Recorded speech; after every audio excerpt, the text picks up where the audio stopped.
c'est deux choses. On parle souvent de showbiz. Donc, dans showbiz, moi, je fais la distinction entre deux mots. Donc, show et biz.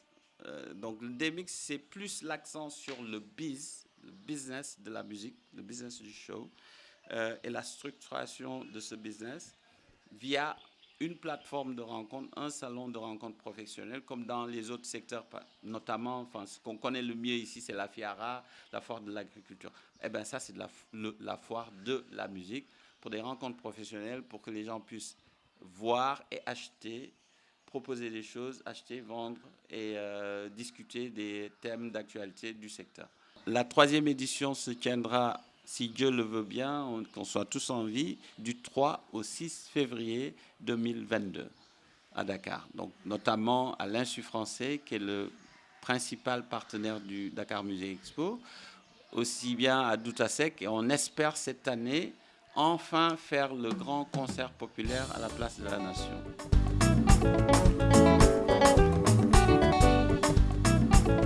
La nouveauté cette année, ça va être l'arrivée de délégués venant des pays anglophones. Donc on va devoir faire un salon bilingue, français et anglais, parce qu'on aura des invités qui vont venir des États-Unis, du Japon, de l'Angleterre, enfin, qui parleront pas nécessairement français. Donc il va falloir investir dans l'interprétation simultanée et voilà, pour avoir un éventail plus large de festivals qui seront représentés et de professionnels aussi. L'industrie de la musique, si on voit bien, la dominance en termes de langue utilisée pour faire le business, c'est l'anglais.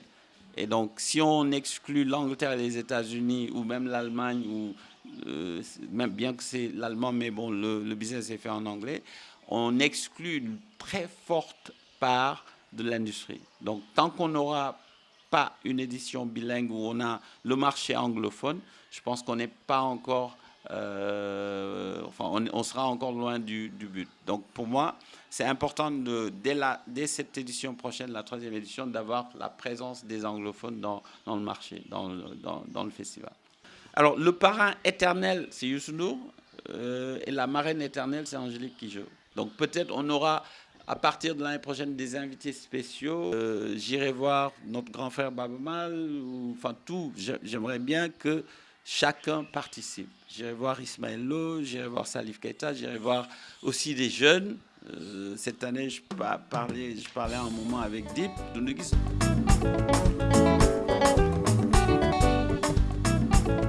Par exemple, si je prends le cas de cette année, par rapport à l'affluence d'un groupe d'acteurs, notamment ici l'association AMA, l'association des managers, qui ont répondu massivement présents et qui se sont aussi rendus compte de l'importance d'avoir une telle rencontre, ou un tel salon, un tel festival, par rapport au renforcement de leurs capacités. Pour moi, ça a été un impact. Ils ont pu rencontrer des délégués internationaux, se faire leurs liens, et même certains artistes ont pu décrocher 1 ou 2 concerts. Et je pense que ça va grandir toutes les années. On va avoir plus d'impact, plus de débouchés, surtout au niveau des artistes, mais surtout au niveau de la connaissance professionnelle, parce que ça, c'est important. Il y a des continents qui sont loin en avance sur certains aspects de l'industrie. Il y a toujours quelque chose à apprendre ou une connaissance supplémentaire à acquérir quelque part.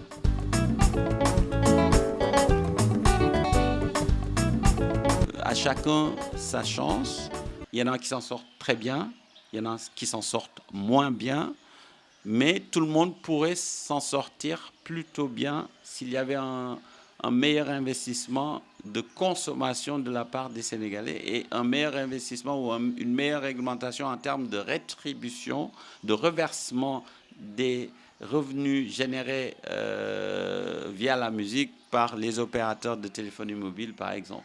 Donc, moi, je pense qu'on a des progrès à faire à ce niveau-là.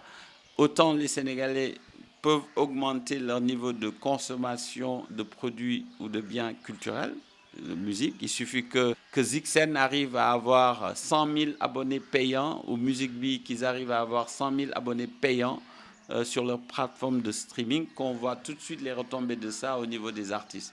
Donc il faut qu'on encourage, et vous avez un rôle à jouer là-dedans, Donc moi, je pense que mon message, c'est de dire aux gens, allez sur les plateformes de streaming, allez au concert, payez les billets, achetez des produits dérivés. Et c'est comme ça qu'on va renforcer nos artistes. C'est comme ça qu'on va donner des revenus à tous ces gens-là. C'est la consommation. Tant qu'il n'y a pas de transaction, quelqu'un qui vend et quelqu'un qui achète, on ne peut pas créer de richesse.